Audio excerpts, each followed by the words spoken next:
Sejak bergulirnya vaksinasi COVID-19 di Kabupaten Aceh Jaya, aparatur desa di Kecamatan Tenom telah melakukan penyuntikan vaksin dosis pertama. Vaksinasi bagi aparatur desa ini merupakan salah satu bentuk dukungan kepada pemerintah terhadap pemutusan mata rantai penyebaran COVID-19.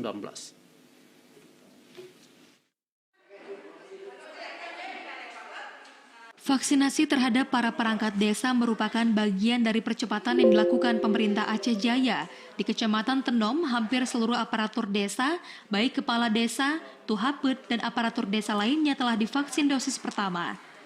Penyuntikan vaksin COVID-19 untuk aparatur desa di Kecamatan Tenom dimulai sejak 3 Juni yang lalu.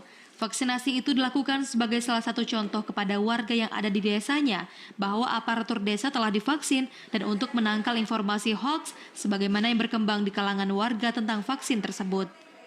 Dan vaksinasi dosis kedua akan berlangsung selama 5 hari dan diharapkan para warga yang telah melakukan penyuntikan dosis pertama bisa mengikuti vaksinasi untuk dosis kedua.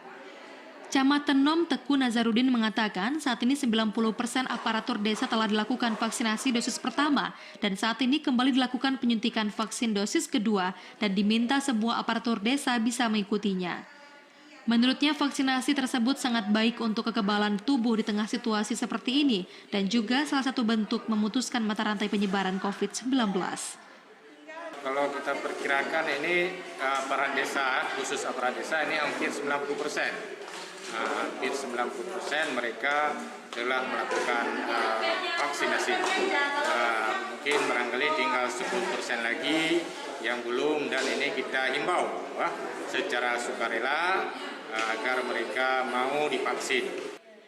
Vaksinasi dosis kedua yang berlangsung di Puskesmas Tenom yang sedang berlangsung saat ini bukan hanya diperuntukkan bagi aparatur desa saja, namun juga akan dilakukan vaksinasi bagi seluruh warga yang telah ikut vaksinasi dosis pertama seperti guru, lansia, dan warga lainnya. Sehingga dengan lengkapnya vaksinasi diharapkan bisa memutus rantai penyebaran COVID-19.